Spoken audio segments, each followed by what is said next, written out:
Welcome back बच्चों।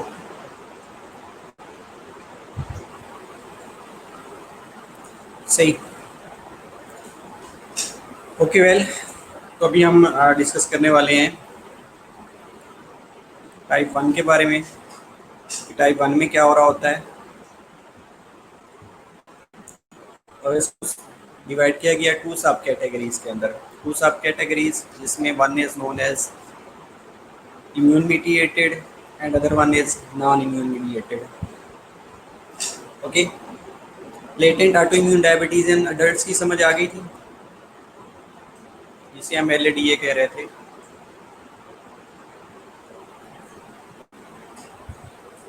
अब ये जो ऑटो इम्यून है, इसका ये मतलब होता है कि आपका जो इम्यून सिस्टम है वो हाइपर एक्टिव हो गया है। हाइपर एक्टिव होने के रिजल्ट में उसने एंटीबॉडीज़ प्रोड्यूस करना शुरू कर दी हैं और वो एंटीबॉडीज़ जाके बीटा सेल को डिस्ट्रॉय करना शुरू कर देती हैं।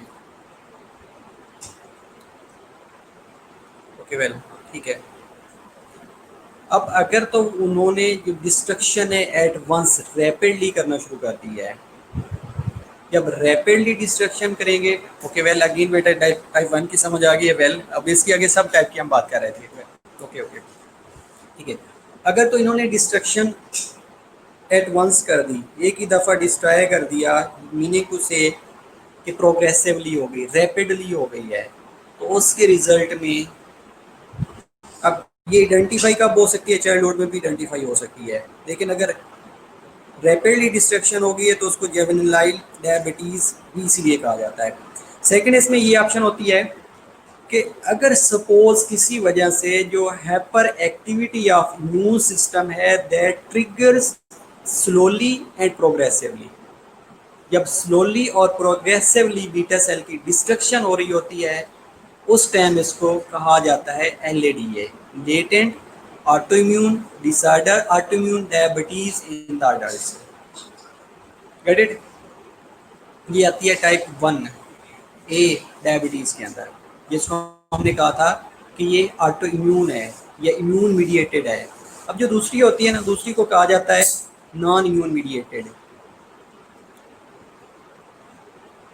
अब बेटा नॉन इम्यून मीडिएटर्स के अंदर सर्टेन फैक्टर्स आइडेंटिफाई किए जा रहे होते हैं। इसके अलावा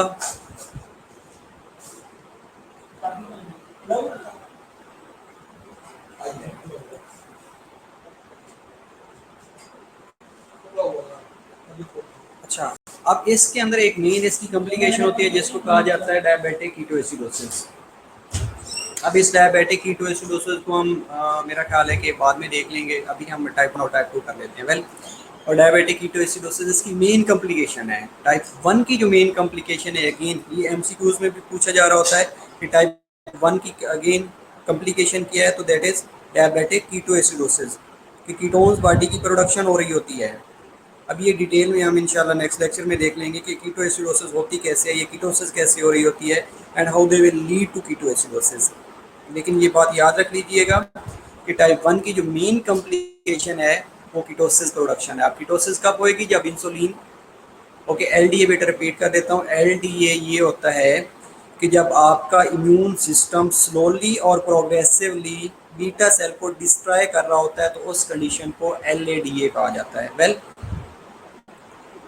ओके, दूसरी कंडीशन में आप लोगों को बता रहा था कि ऑटो इम्यून होने की रिजल्ट में कीटोसिस होना शुरू हो जाती है जब इंसुलिन की प्रोडक्शन ही नहीं होती, और उसके रिजल्ट में कीटोसिस में ये होता है कि इंसुलिन के ना होने की वजह से लिपोलाइसिस इनिबिट हो जाती है। डेफिनेटली बेटा, अगर बीटा सेल की डिस्ट्रक्शन स्लोली और प्रोग्रेसिवली हो रही होती है तो उसको LADA कहा जाता है। Got it? ओके, नेक्स्ट देखते हैं बेटा, जब इंसुलिन सफिशिएंट अमाउंट में प्रोड्यूस नहीं होएगी, ओके वेल वेल वेल, तो उसके रिजल्ट में क्या होगा कि लिपोलाइसिस इनहिबिट हो जाएगी, एक कंडीशन। अब लिपोलाइसिस में क्या था कि फैट की ब्रेकडाउन नहीं हो रही। अगर फैट की ब्रेकडाउन नहीं होएगी, उसके रिजल्ट में फ्री फैटी एसिड रिलीज नहीं होएंगे फैट सेल से, तो जैसे इंसुलिन की एब्सेंस होती जाएगी तो that will lead to development. अब ये जो कीटोसिस हो रही होती है इसमें क्या होता है कि जो फ्री फैटी एसिड्स होते हैं that are released from the fat cells and that will be converted into ketones.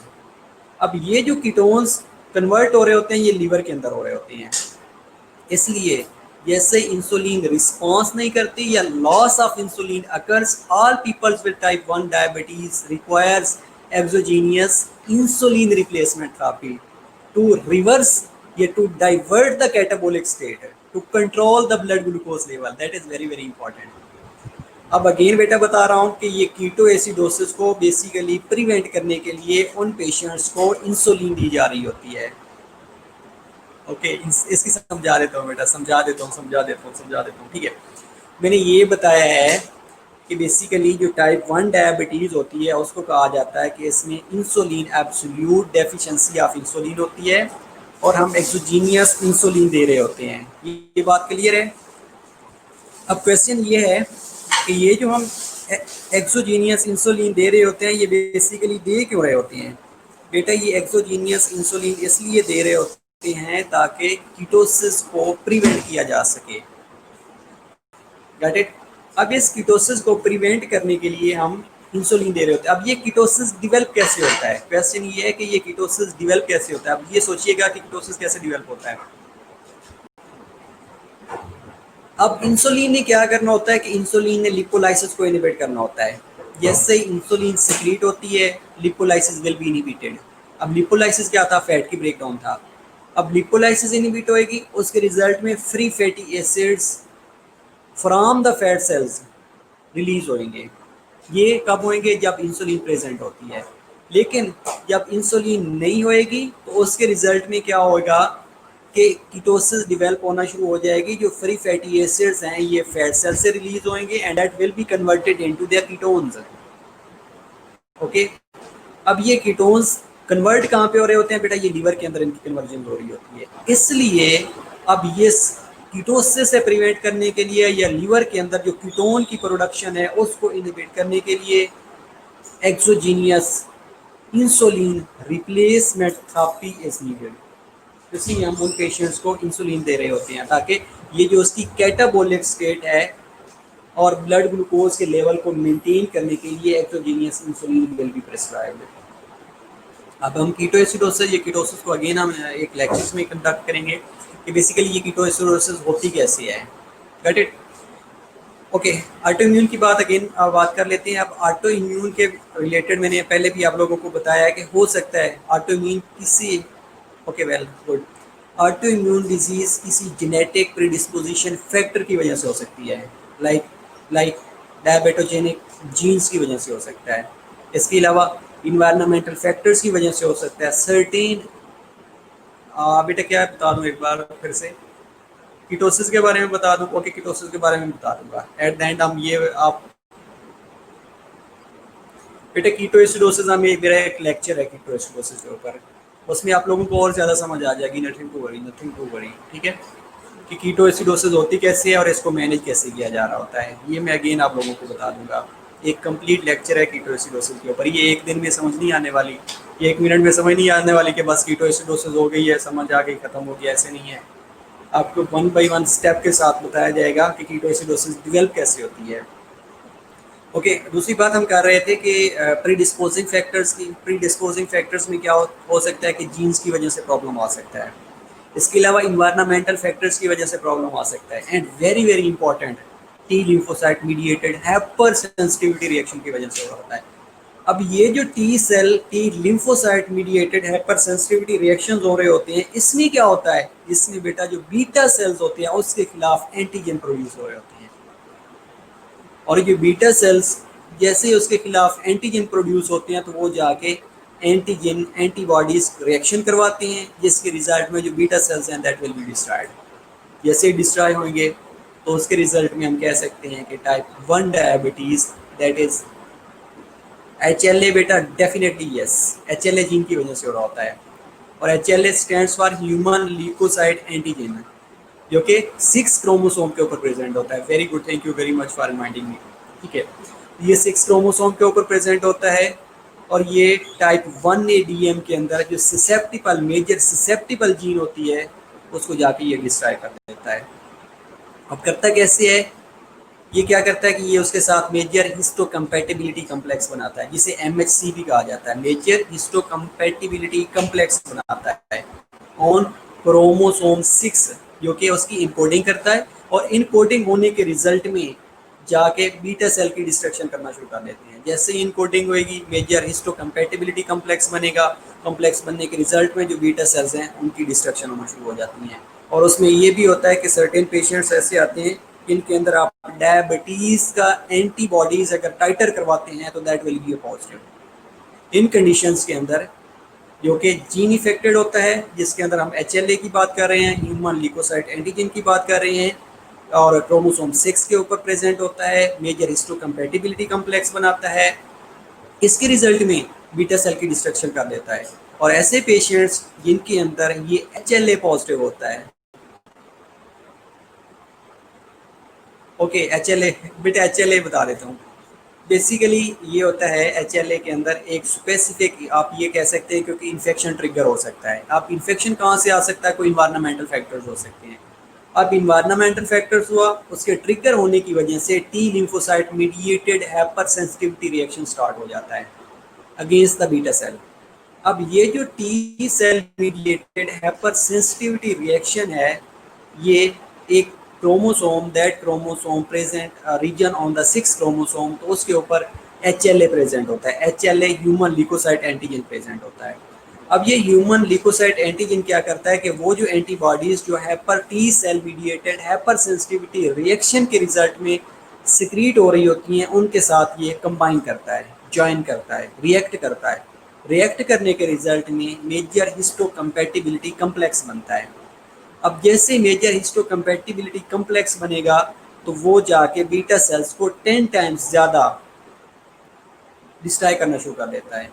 अब इसलिए वो पेशेंट्स इनके अंदर HLA पॉजिटिव होता है, तो अगर उनकी डायबिटीज़ एंटीबॉडीज़ का टेस्ट करवाते हैं तो दैट विल बी पॉजिटिव। और उसमें हम ये भी चेक कर सकते हैं कि जितनी ज़्यादा एंटीबॉडीज़ प्रेजेंट हैं, डायबिटीज़ की एंटीबॉडीज़ जितनी ज़्यादा प्रेजेंट हैं, उतना ज़्यादा patient more prone to beta cell destruction है, कि उसमें उतनी ज़्यादा बीटा सेल की डिस्ट्रक्शन हो रही होती है।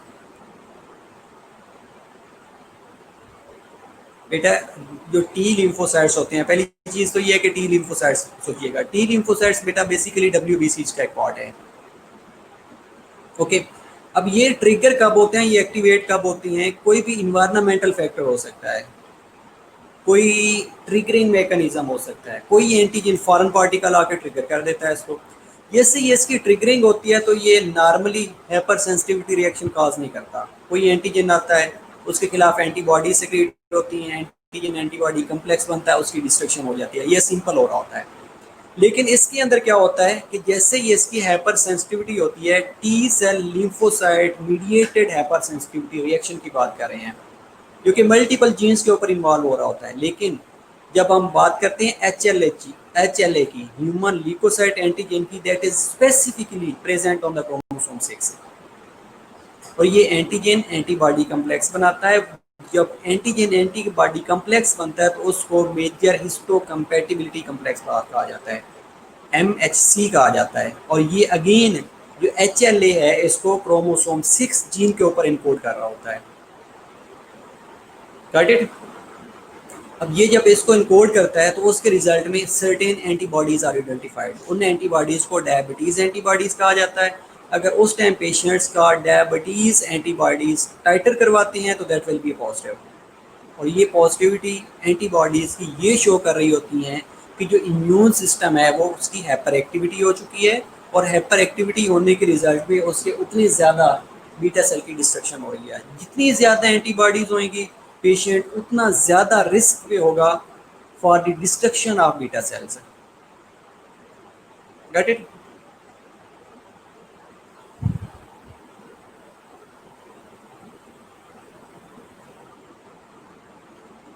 ओके, MCH बेटा major histocompatibility complex, MHC major histocompatibility complex.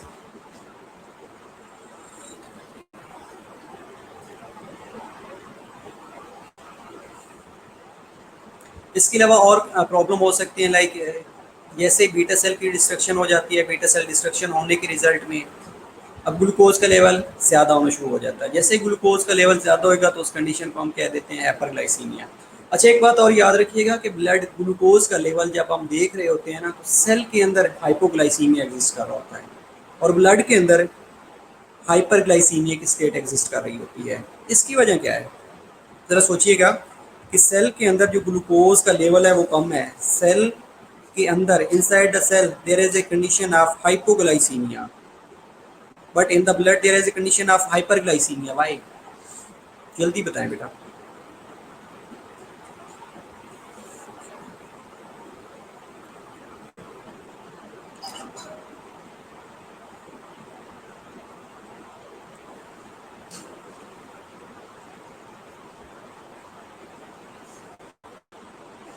Okay, tissue तक क्यों नहीं पहुंचती ग्लूकोज? ओके वेल, टिश्यू के अंदर ग्लूकोज नहीं जा रही होती। वेल ठीक है, थैंक यू वेरी मच। इसका मतलब है आप लोगों को समझ आ रही है। बेटा क्वेश्चन ये था कि सेल के अंदर inside the cell there is a condition of hypoglycaemia. अगर हम ब्लड की बात करें तो there is a condition of hyperglycaemia. तो अब इंसुलिन ने ग्लूकोज को सेल के अंदर भेजना था। Got it? बीटा सेल की डिस्ट्रक्शन हो गई, इंसुलिन सेक्रीट नहीं हुई और सेल के अंदर इंसुलिन गई नहीं है। जब सेल के अंदर इंसुलिन नहीं जाएगी तो डेफिनेटली सेल के अंदर हाइपोग्लाइसीमिया की कंडीशन होगी और ब्लड के अंदर हाइपरग्लाइसीमिया की कंडीशन एग्जिस्ट करेगी। वेरी गुड, ठीक है, ओके, वेरी गुड। अच्छा रिस्पॉन्स दे रहे हैं आप, वेरी गुड, ठीक है, ज़बरदस्त। चिल माहौल, ठीक है। आपका कंट्रीब्यूशन गुड वन है, अच्छा है, इसलिए आप जितना ज़्यादा अच्छा कंट्रीब्यूट करेंगे आप लोगों को उतना ज़्यादा समझ आ जाएगी। ओके, लेक्चर सुन सुन के ज़्यादा याद आ गया, ठीक है, वेरी गुड। ठीक है, टाइप वन के अंदर बेटे एक और चीज़ इंपॉर्टेंट आपसे डिस्कस करने लगा हूँ, that is about honeymoon period. अब टाइप वन के अंदर एक हनीमून पीरियड होता है। शायद आप लोगों ने मेरा लेक्चर पहले वाला डिस्कस किया हो, तो एनीबॉडी टेल मी कि what is honeymoon period in the diabetes type one?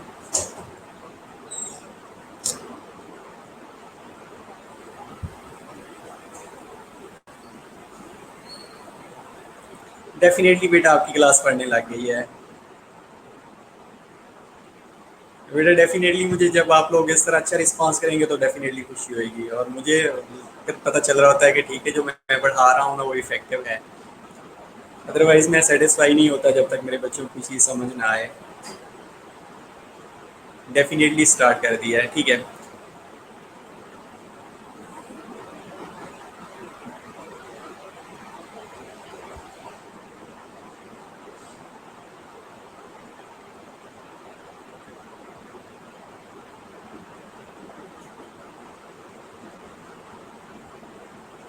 Okay बेटा, आपको short period of, very good बेटा, शॉर्ट पीरियड के लिए होता है। ठीक है बेटा, मैं आपको बता देता हूँ कि हनीमून पीरियड क्या होता है टाइप वन के अंदर। मोस्टली आप लोगों से ये वाइवा का क्वेश्चन पूछा जाएगा कि टाइप वन के अंदर हनीमून पीरियड क्या होता है, ठीक है। ओके बेटा, हनीमून पीरियड ये होता है कि अब सोचिएगा कि टाइप वन के अंदर ना बीटा सेल की डिस्ट्रक्शन होती है, चाहे वे जेनेटिक मटेरियल, जेनेटिक की जीन्स की वजह से डिस्ट्रक्शन हो रही है या किसी भी इन्वायरमेंटल फैक्टर की वजह से डिस्ट्रक्शन हो रही होती है। यस, बीटा सेल्स फंक्शनिंग कर रहे होते हैं लेकिन रीजनरेशन का टाइम होता है, उसको हनीमून पीरियड कहा जाता है। ओके, मैं बता देता हूँ, अगेन बता देता हूँ, डोंट वरी, ठीक है। तो बेटा कोई भी डिस्ट्रक्शन हो रही होती है, चाहे वो बीटा सेल की डिस्ट्रक्शन जीन्स की वजह से है, इन्वायरमेंटल फैक्टर की वजह से है, वट एवर कंडीशन कोई भी एग्जिस्ट कर रही है। इसमें ये होता है कि जैसे टाइप वन की डायग्नोज होता है ना, तो उसमें कुछ पीरियड के लिए जो बीटा सेल्स हैं जितने डिस्ट्रॉय हो रहे होते हैं और उसके साथ उनकी रीजनरेशन भी हो रही होती है। जिस तरह अगर हम, आप लोगों ने सुना होगा कि जो लीवर के सेल्स हैं, जो हेपेटोसाइट्स हैं, वो रीजनरेट कर देते हैं। अगर पार्शियल हेपेटेक्टमी करवा दी जाए ना, तो जो लीवर के सेल हेपेटोसाइट्स हैं वो रीजनरेट कर जाती हैं। इसी तरह क्या होता है कि ये जो बीटा सेल्स हैं ना, जैसे ही इनकी डिस्ट्रक्शन हो रही होती है तो ये पार्शली रीजनरेट भी कर रहे होते हैं। लेकिन उसके साथ साथ जो डायबिटीज़ वाला पेशेंट्स होता है उनमें इवन के पेशेंट डायग्नोज हो चुका होता है, लेकिन उसके अंदर जो डायबिटीज़ वाली सिम्टम्स हैं वो डिसअपेयर होना शुरू हो जाती हैं। और उन कंडीशन में जो इंसुलिन रिक्वायर्ड अमाउंट में होती है, या तो वो इंसुलिन उसको वो लगा नहीं रहा होता या उसको ज़रूरत ही नहीं पड़ती। तो उस कंडीशन में जब बीटा सेल की रीजनरेशन होने के रिजल्ट में इंसुलिन सफिशिएंट अमाउंट में प्रोड्यूस हो और सिम्टम्स ऑफ डायबिटीज डिसअपेयर हो जाएं और there will be no need of insulin injection, या there will be a reduced quantity of insulin injection is known as honeymoon period। समझ आइए? नहीं, अगेन बता देता हूँ। ओके बेटा, जैसे डायबिटीज़ टाइप 1 डायबिटीज़ डायग्नोज हो जाती है ना, तो कुछ टाइम के बाद है, after certain period of time, तो जो बीटा सेल्स हैं that will try to regenerate itself. अब जैसे ही उनके अंदर रीजनरेशन होती है तो उसके रिजल्ट में वो पेशेंट्स जो डायबिटीज़ का डायग्नोज पेशेंट्स है उसके अंदर जो नॉर्मली सिम्टम्स ऑफ डायबिटीज़ हैं वो डिसपेयर होना शुरू हो जाती हैं। जैसे ही डायबिटीज़ की सिम्टम डिसपेयर होंगी, उसको ये लगेगा कि मेरे अंदर जो डायबिटीज़ थी वो ख़त्म हो गई है और मुझे अब इंजेक्शन की ज़रूरत नहीं है, या वो अपनी क्वांटिटी को रिड्यूस करा लेगा। अब जब ये रीजनरेशन का पीरियड जिसमें सिम्टम डिसअपेयर होना और इंसुलिन की क्वांटिटी कम अमाउंट में चाहिए होती है, उस कंडीशन को हनीमून पीरियड कहा जाता है।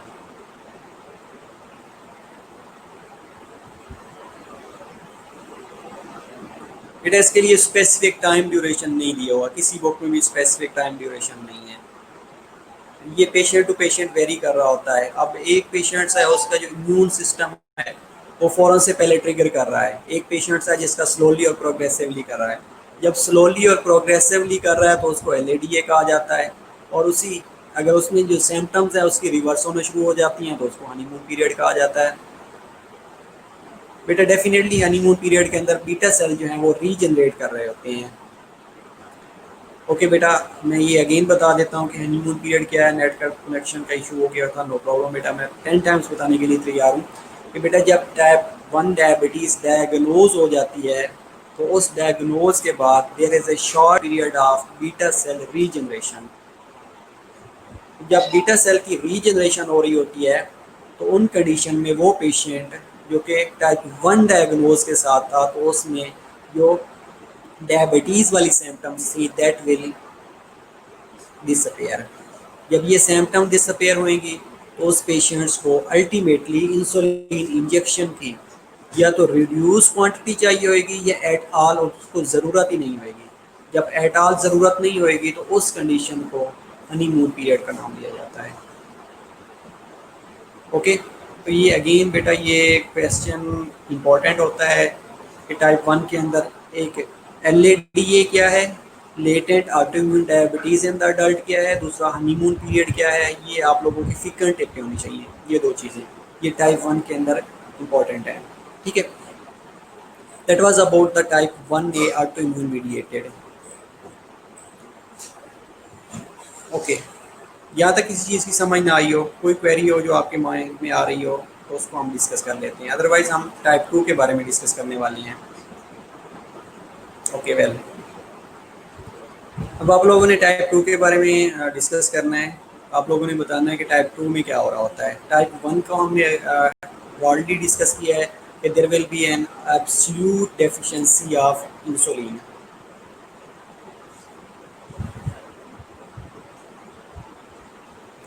अब आते हैं टाइप 2 की तरफ। वेल, अगर अच्छी समझ आ गई है, क्लियर है तो दैट्स वेरी गुड। अब आ जाते हैं टाइप 2 के अंदर। बेटा टाइप 2 के अंदर एक चीज़ याद रखिएगा कि there will be a metabolic abnormalities that will lead to type 2 diabetes. अब ये जो मेटाबॉलिक अबनॉर्मलिटीज़ है ना, इसके अंदर तीन चीज़ें आती हैं, तीन चीज़ें याद रखिएगा। HLA में ह्यूमन ल्यूकोसाइट एंटीजन, बेटा गांठवरी में कल अगेन रिपीट कर दूंगा इसको। HLA ह्यूमन ल्यूकोसाइट एंटीजन मैं ये रिपीट कर दूंगा, मैं अगेन आपको बता दूंगा, नथिंग टू वरी। ओके बेटा, जो टाइप 2 डायबिटीज़ है, टाइप 2 डायबिटीज़ के अंदर है एक चीज़ हमेशा याद रखिएगा कि ये मेटाबॉलिक एबनॉर्मलिटीज़ है that will lead to type 2 diabetes. और उसके अंदर मेटाबॉलिक एबनॉर्मलिटीज़ में क्या क्या आता है? पहली जो मेटाबॉलिक एबनॉर्मलिटीज़ होती है उसमें इंसुलिन रेजिस्टेंस हो जाती है। बेटा अटेंडेंस अपनी लगवा लें जल्दी से।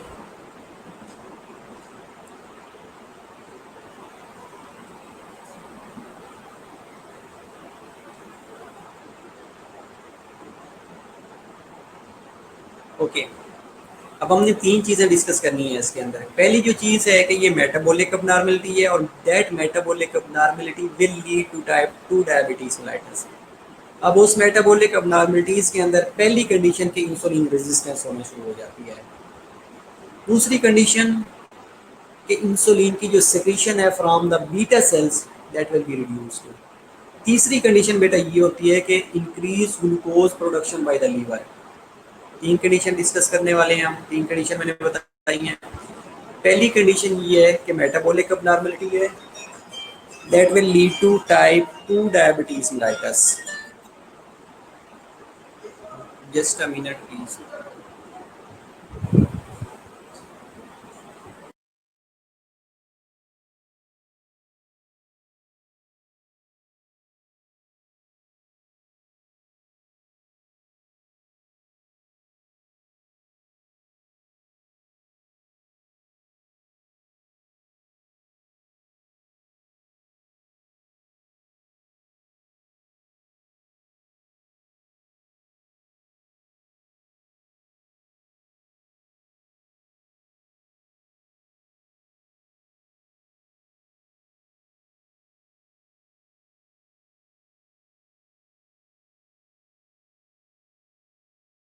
ओके बेटा, अगेन बता देता हूँ, वेलकम बैक। अटेंडेंस हो गई आप लोगों की।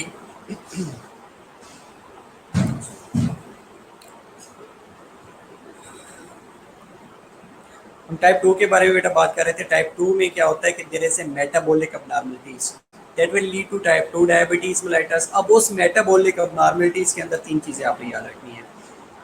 पहली ये चीज़ है कि इंसुलिन की रेजिस्टेंस होएगी। जैसे आप पहले बता रहे थे कि टाइप 2 के अंदर इंसुलिन की रेजिस्टेंस होना शुरू हो जाती है। वेल, दूसरी बेटा ये होता है कि जैसे इंसुलिन की सेक्रेशन कम होएगी तो उसके रिजल्ट में, अब सेक्रेशन कहाँ से हो रही होती है? पेंक्रियाटिक बीटा सेल से हो रही होती है। तो जब सफिशेंट अमाउंट में सेक्रेशन नहीं होएगी तो उसके रिजल्ट में अगेन जो ग्लूकोज का लेवल है वो मेंटेन नहीं होएगा। तीसरी कंडीशन ये होती है कि सपोज के ग्लूकोज की production from the liver increase हो गई है। इसलिए ये तीन अबनॉर्मलिटीज की वजह से इसको कहा जाता है कि that is a metabolic abnormalities that will lead to type 2 diabetes mellitus. अब टाइप 2 के अंदर बेटा क्या होता है कि 90 से लेके 95% जो लोग होते हैं उनके अंदर ये कंडीशन एग्जिस्ट कर रही होती है। अब इन कंडीशन के अंदर होता क्या है कि अगेन हाइपरग्लाइसीमिया होता है विद रिलेटिव इंसुलिन डेफिशिएंसी। अब याद रखिएगा कि मैंने वर्ड पहले भी यूज़ किया था कि रिलेटिव है, रिलेटिव इंसुलिन डेफिशिएंसी। अब इसमें टाइप 2 के अंदर क्या होता है? टाइप 2 के अंदर भी यही हो रहा होता है कि there is a condition of hyperglycaemia with relative insulin deficiency. Okay, अब इसमें भी डिपेंड कर रहा होता है कि sometimes autoimmune destruction of beta cell does not occur हो सकता है।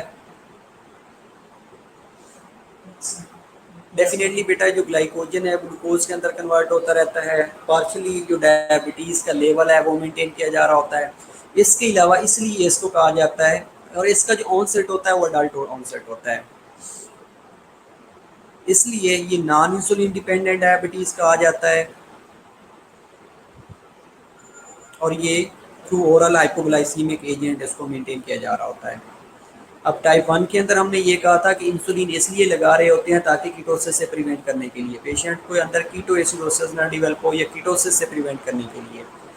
अब यहाँ पे कीटोसिस नहीं हो रही होती, यहाँ पे बेसिकली जो नॉर्मल कंडीशन होती है वो hyperglycaemia in associated with relative insulin deficiency. Insulin की रिलेटिव डेफिशिएंसी होती है, उस रिलेटिव डेफिशिएंसी को फुलफिल करने के लिए ओरल हाइपोग्लाइसीमिक एजेंट्स दिए जा रहे होते हैं। इसलिए इस टाइप 2 डायबिटीज़ को नॉन इंसुलिन डिपेंडेंट डायबिटीज़ कहा जाता है। अब ये याद रखिएगा कि टाइप 1 को इंसुलिन डिपेंडेंट क्यों कहा जाता है और टाइप 2 को नॉन इंसुलिन डिपेंडेंट डायबिटीज क्यों कहा जाता है? वेल, इसके अलावा बेटा जो टाइप 2 होती है इसके अंदर अगर हम डिफ्रेंशिएशन की तरफ जाएंगे, डिफ्रेंशिएट करेंगे तो अगेन इसके अंदर स्ट्रॉन्ग जो जेनेटिक कंपोनेंट्स की इन्वॉल्वमेंट है।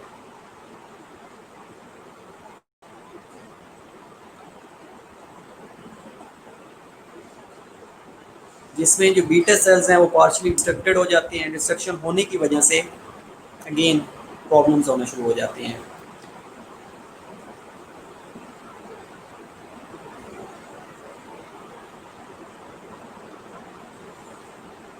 ओके, देख लेते हैं स्लाइड्स के ऊपर। मेरा ख्याल है कि आप लोगों को थोड़ा सा टाइप 1 के बारे में डिस्कस कर लेते हैं।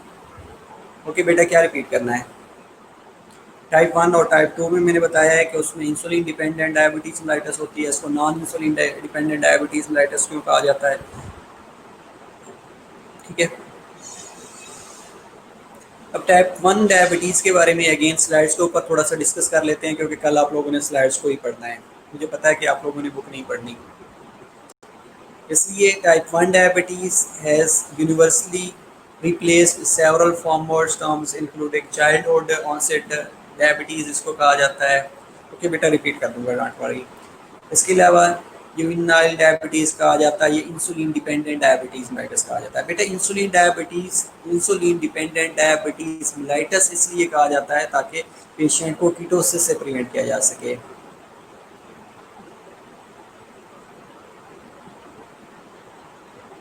बेटा बीटा सेल की डिस्ट्रक्शन होती है, लेकिन जो इंसुलिन की सफिशिएंट अमाउंट है, जो रिक्वायर्ड अमाउंट है, वो नहीं प्रोड्यूस होती।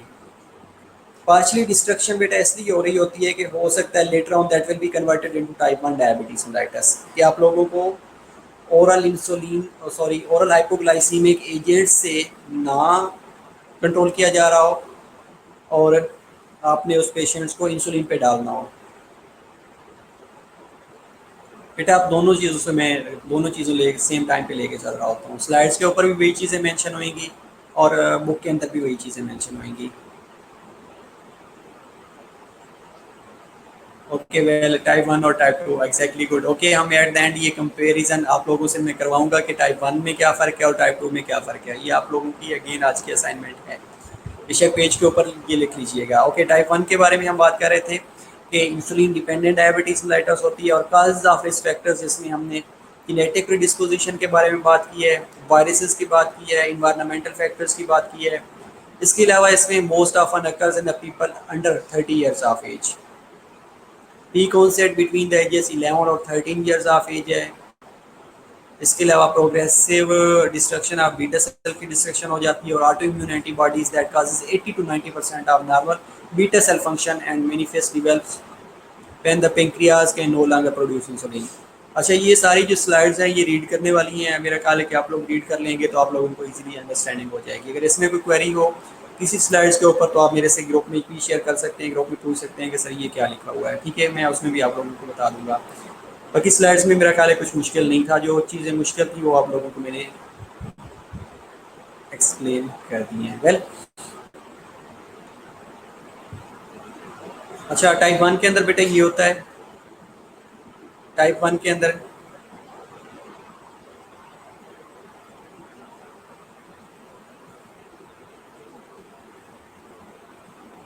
इस डायग्राम की समझ आई है आप लोगों को कि टाइप 1 के अंदर क्या किया? ये एक बेटा नॉर्मल मैकेनिज्म दिखाया गया है कि अब नॉर्मलिटी कहाँ पे होती है। टाइप 1 के अंदर क्या हो रहा होता है कि muscle unable to use glucose due to low insulin.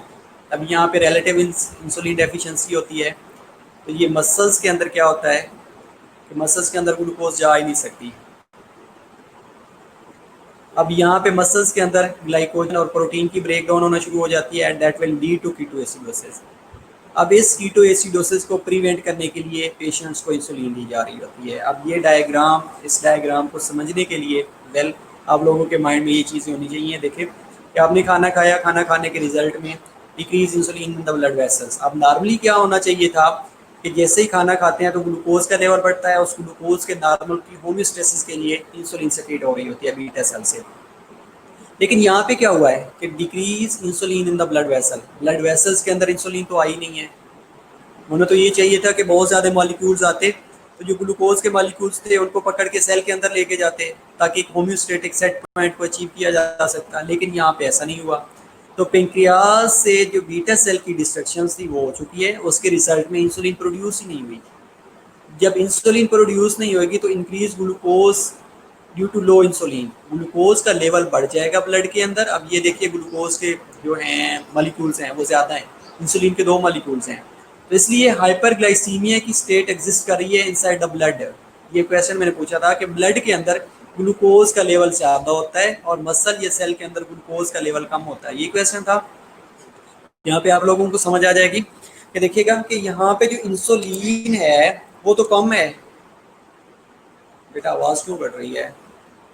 Any how चलिए अपना पेज रिफ्रेश करें जल्दी से बेटा। अब यहाँ पे क्या है कि ग्लूकोज का जो मॉलिक्यूल्स हैं वो तो ज़्यादा हैं, लेकिन इंसुलिन के 2 मॉलिक्यूल्स हैं। अब 2 मॉलिक्यूल्स होने की वजह से जब ग्लूकोज के लेवल ज़्यादा हो, इंसुलिन ग्लूकोज का लेवल ज़्यादा होएगा तो that condition is known as hyperglycaemia. तो ब्लड के अंदर हाइपरग्लाइसीमिया। अब ये जो ग्लूकोज के मॉलिक्यूल्स हैं इन्होंने सेल के अंदर जाना है। वेल जब सेल के अंदर जाना है तो हमें क्या चाहिए? इंसुलिन चाहिए। तो इंसुलिन तो है नहीं, तो क्या होगा कि ये ग्लूकोज के मॉलिक्यूल सेल के अंदर नहीं जाएंगे। जब सेल के अंदर नहीं जाएंगे तो सेल के अंदर हाइपोग्लाइसीमिया की कंडीशन एग्जिस्ट करेगी।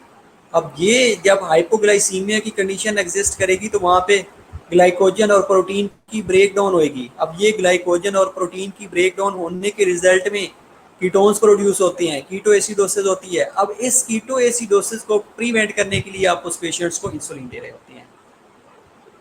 Get it? अब इससे इजी और इजी किया जा सकता है, डेफिनेटली किया जा सकता है, लेकिन अब आपको समझ आ गई होगी। वेल दूसरी कंडीशन इसमें क्लिनिकल मैनिफेस्टेशंस में क्या क्या होता है? पहली कंडीशन वेट लॉस होना शुरू हो जाता है। अब ये नुदरत ने उस टाइम पूछा था कि सर ऐसी कंडीशन में वेट लॉस हो रहा होता है? डेफिनेटली बेटा ये वो कंडीशन है जिसमें प्रोटीन फैट इसकी ब्रेकडाउन ज़्यादा से ज़्यादा हो रही होती है, तो उस कंडीशन में वेट लॉस हो रहा होता है। इसके अलावा पॉलीडिप्सिया होता है, पॉलीयूरी होता है, पॉलीफेजिया होता है, वीकनेस और फटीग होना शुरू हो जाती है, और इम्पॉर्टेंट डायबिटिक कीटोएसिडोसिस हो रही होती है। और ये कीटोएसिडोसिस के ऊपर अगेन एक लेक्चर्स है, उसको आपको सुनना पड़ेगा कि कीटोएसिडोसिस कैसे डेवलप होती है, राइट। तो ये कीटोएसिडोसिस हम डायबिटीज़ कंप्लीट करने के बाद करेंगे, एज वेल एज जब हम डायबिटीज़ की कम्प्लिकेशन कर रहे होंगे उसमें भी मैं आपको कीटोएसिडोसिस के बारे में एक बताऊँगा।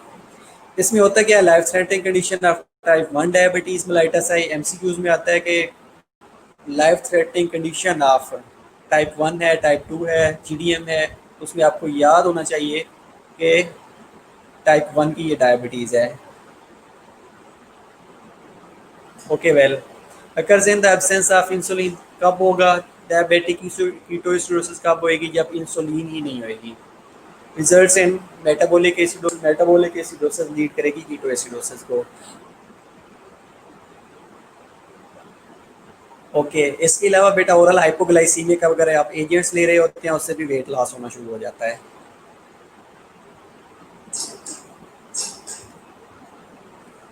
ओके मेरे ख्याल है आज के लिए आप लोगों को इतना काफ़ी है। टाइप 1 की क्लिनिकल मैनिफेस्टेशन और टाइप 1 के प्रोडिस्पोजिंग फैक्टर्स आप लोगों ने देख लेने हैं, ठीक है। और जो टाइप 2 है इंशाल्लाह हम नेक्स्ट लेक्चर्स में इसको कवर कर लेंगे। और टाइप 2 के अंदर यहाँ पे ये एक डायग्राम है, दैट इज़ अगेन इम्पॉर्टेंट। इस डायग्राम को देख के आपको टाइप 2 की समझ आ जाएगी। अब इसमें क्या होता है कि देखिए पहले में हमारे पास जो इंसुलिन के मॉलिक्यूल्स थे वो 2 थे। अब इसमें इंसुलिन है लेकिन सफिशिएंट अमाउंट में नहीं है। उन्हें तो ये चाहिए था कि जितने ग्लूकोज के मॉलिक्यूल थे उतनी हमारे पास इंसुलिन होती ताकि ग्लूकोज हम सेल के अंदर भेज सकते, लेकिन यहाँ पे सफिशिएंट अमाउंट में इंसुलिन सिक्रीट नहीं होती। relative deficiency of insulin है hyperglycemia with relative deficiency of insulin is known as type 2 diabetes mellitus। Okay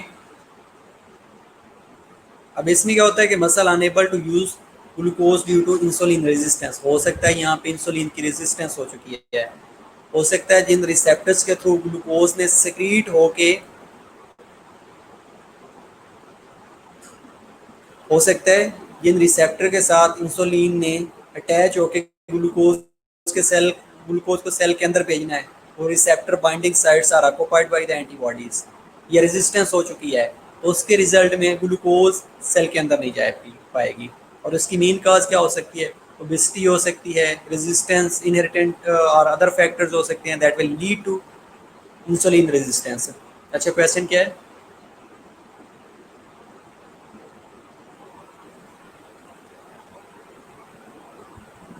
अच्छा, तारीफें कर रहे हैं बेटा। हो बेटा, मुझे तारीफें मक्खन नहीं लगती। अच्छा ना, इमोशनल सेंसिटिविटी बिल्कुल नहीं है। ओके वेल, रेजिस्टेंस, रेजिस्टेंस का बेटा मतलब ये होता है कि जहाँ पे आके इंसुलिन में अटैच होना होता है वो binding sites are occupied by the antibodies. ठीक है, जब एंटीबॉडीज ऑक्युपाई कर लेती हैं तो अल्टीमेटली वो इंसुलिन ऊपर आके अटैच नहीं हो सकती। जब अटैच नहीं होएगी तो उस कंडीशन को रेजिस्टेंस कहा जाता है।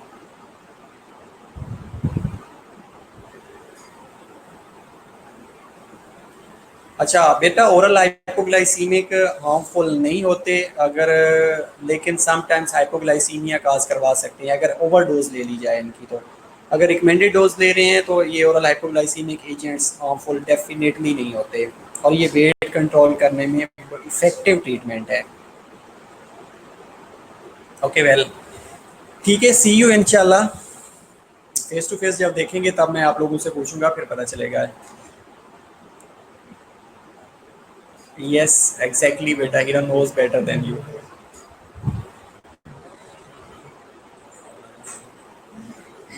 ओके, और कोई क्वेरी है इसके रिलेटेड? टाइप 1 के, टाइप 2 के?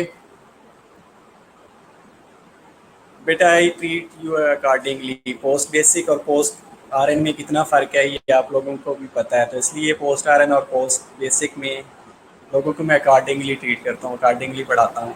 अब पोस्ट बेसिक में डेफिनेटली आप लोगों को इतना डिटेल में मैंने कभी नहीं पढ़ाया होगा, क्योंकि वहाँ पे पेपर सुपरफिशियल आता है। लेकिन अगर हम पोस्ट आरएन की बात करें तो पेपर कितना यूएचएस का डिफ़िकल्ट आता है, ये आप लोगों को पता है। अगर आज चीज़ें आपको डेफिनेटली क्लियर होंगी तो यूएचएस में आप लोग सफ़र नहीं करेंगे। ओके, नॉन इम्यून मीडिएटेड का मैंने नहीं बताया। अच्छा बेटा, इडियोपैथिक या नॉन इम्यून मीडिएटेड का अगेन बता देते हैं। ओके, पोस्ट आरएम में डेफिनेटली पोस्ट पढ़ना पड़ेगी आपको, और पोस्ट बेसिक में तो आप लोगों ने मेरे नोट से ही काम चला लिया होगा कि बस ठीक है सर के नोट से काम चल रहा है।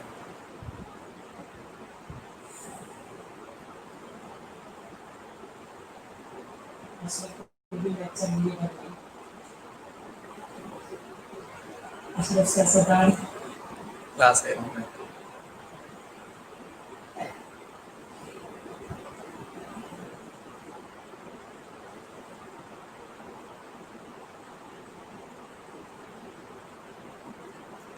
अच्छा बेटा, सेल, सर सेल इसमें ग्लाइकोजन यूज़ नहीं करते। किस में बेटा ग्लाइकोजन यूज़ नहीं करते?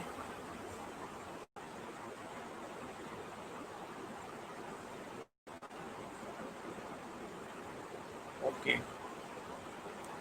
ग्लाइकोजन बेटा किस में यूज़ नहीं करते? सेल,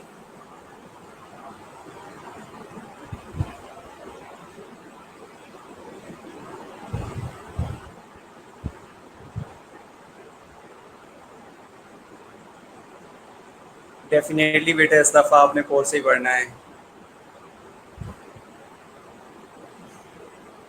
बेटा आप नोट्स बनाते जाएं, कोर्स डेफिनेटली आपको ओपन करने की ज़रूरत नहीं पड़ेगी। अगर जो मैं पढ़ा रहा हूँ ना इसके नोट्स बना लेना, तो आप सिर्फ ये नोट्स देख के भी यूएचएस में चले जाएंगे, आप लोगों का पेपर अच्छा हो जाएगा।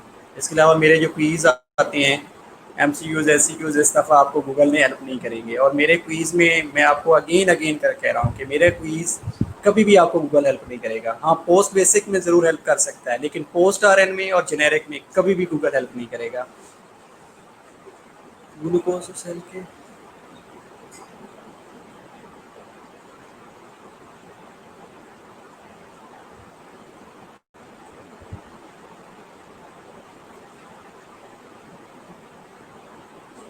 नुदरत, बाज आ जाओ।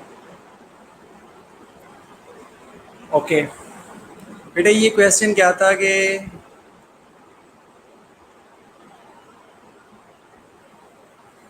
क्वेश्चन क्या था कि सेल के अंदर ग्लाइकोजन क्या नहीं जाती? ग्लाइकोजन का क्या था बेटा? क्वेश्चन क्या था?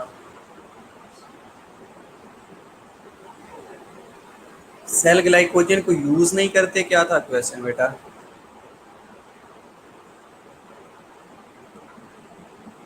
बेटा डेफिनेटली सेल तक ग्लू, अच्छा टाइप 2 की बात कर रही हैं तो इसमें आप ग्लाइकोजन की बात कर रही हैं।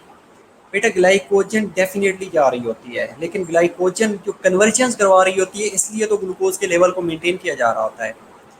अगर ग्लाइकोजन ही सिक्रीट ना हो या ग्लाइकोजन अपना रोल प्ले ना करे तो जो ग्लूकोन्यूजेनेसिस होती है वो नहीं होती, तो सेल तो डाई कर जाएंगे और सेल के अंदर एट्रॉफिक चेंजेस आना शुरू हो जाते हैं, सेल के अंदर इंजरी होना शुरू हो जाती है। तो ये glycogen, we are very thankful to glycogen.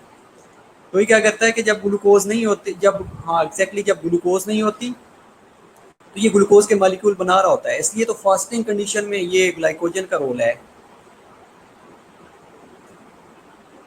बेटा डेफिनेटली जब ग्लूकोज की कम क्वांटिटी जा रही होती है तो ग्लाइकोजन उस ग्लूकोज के लेवल को मेंटेन कर रहा होता है, लेकिन साथ में ओरल हाइपोग्लाइसीमिक एजेंट्स की इसलिए ज़रूरत पड़ती है कि जो नॉर्मली इंसुलिन ने ग्लूकोज को सेल के अंदर ट्रिगर करना होता है, तो जो सेल के अंदर तो ग्लूकोज का लेवल मेंटेन हो रहा होता है, लेकिन हाइपरग्लाइसीमिया ब्लड के अंदर एग्जिस्ट कर रहा होता है। उस हाइपरग्लाइसीमिया को नॉर्मलाइज या सेट पॉइंट या होम्योस्टेटिक लेवल को मेंटेन करने के लिए hypoglycaemic agents are effective. Got it? कि ग्लूकोज ब्लड के अंदर जब ज़्यादा होता है तो उसको नॉर्मलाइज करने के लिए oral hyperglycaemic agents are recommended in type 2 diabetes mellitus. Definitely बेटा इडियोपैथिक का बता देता हूँ बेटा मैं। अच्छा इडियोपैथिक में ये होता है कि टाइप 1A हमने कहा है कि इम्यून मीडिएटेड होती है, टाइप 2 जो होती है टाइप 2B जिसको हमने इडियोपैथिक का नाम दिया गया है। अब इडियोपैथिक में क्या होता है कि कोई भी काज हो सकती है, जीन्स के अलावा, जेनेटिक मेकअप के अलावा, ऑटो इम्यून के अलावा कोई भी और काज हो सकती है जिसमें अगेन बीटा सेल की डिस्ट्रक्शन होना शुरू हो जा सकती है। अब इसके अंदर जो डिस्पोजिशंस हो सकती हैं जिनमें कोई लाइक कुशिंग सिंड्रोम हो सकता है जिसमें हम हाइपरथायरॉयडोसिकोसिस की बात कर रहे थे। इसके अलावा ऑटो एंटीबॉडीज़, और वो ऑटो एंटीबॉडीज़ जो हैं ये ऑटो इम्यून के अंदर आएंगी। और नॉन मीडिएटेड का मतलब होता है कि इम्यून के अलावा अगर कोई भी प्रॉब्लम एग्जिस्ट कर रहा है, लाइक इन्वायरमेंटल फैक्टर की वजह से बीटा सेल की डिस्ट्रक्शन हो गई है। इसके अलावा बॉडी के अंदर कोई सर्टेन कंडीशंस प्रोड्यूस हो रही हैं जिस तरह कुशिंग सिंड्रोम्स हैं, एंडोक्राइनोपैथीज़ हैं, तो ये सारी जो एंडोक्राइनोपैथीज़ हैं या कुशिंग सिंड्रोम्स हैं, तो ये क्या कर रहे होते हैं, ये बेसिकली नॉन इडियोपैथिक को लीड कर रहे होते हैं या नॉन इम्यून मीडिएटेड को काज कर रहे होते हैं। इम्यून मीडिएटेड का मतलब है कि आपकी इम्यूनिटी ट्रिगर कर रहे हैं, और नॉन इम्यून मीडिएटेड का मतलब है कि other than immune system.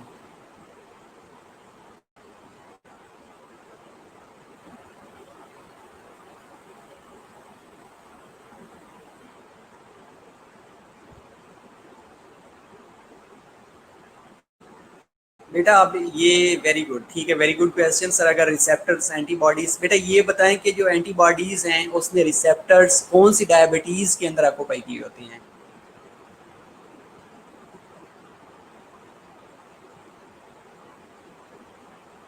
Receptors कौन सी डायबिटीज के अंदर ऑक्यूपाई होते हैं? बेटा ये बताएं जल्दी, फिर मैं आपको क्लियर करूं।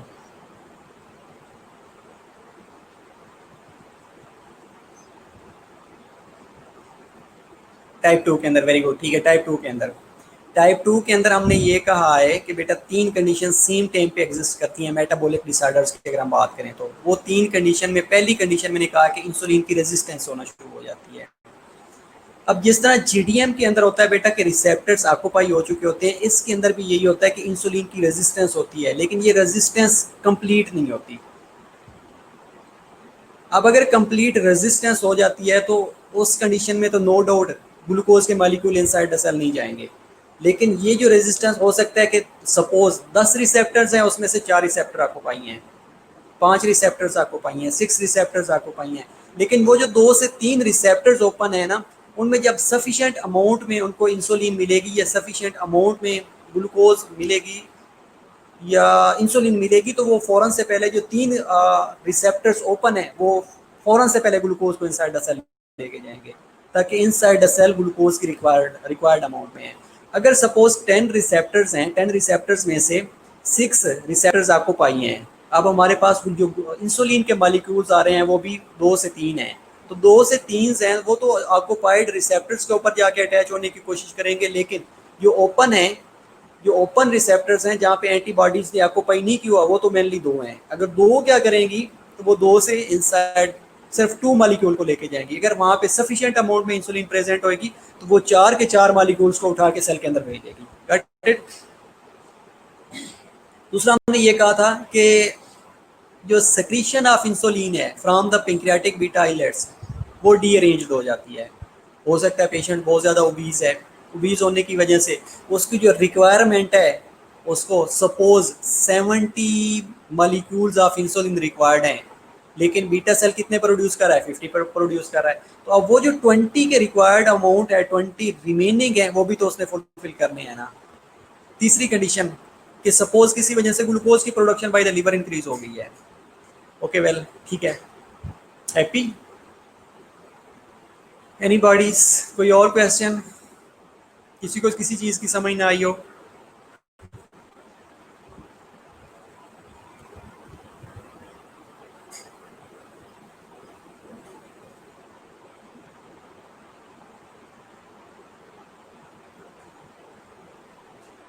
इसके अलावा बेटा इनके डिफरेंट टेस्ट होते हैं। अच्छा, नॉन इडियोपैथिक की बात कर रहे थे बेटा, हम नॉन इडियोपैथिक की बात कर रहे थे, सॉरी इडियोपैथिक की बात कर रहे थे।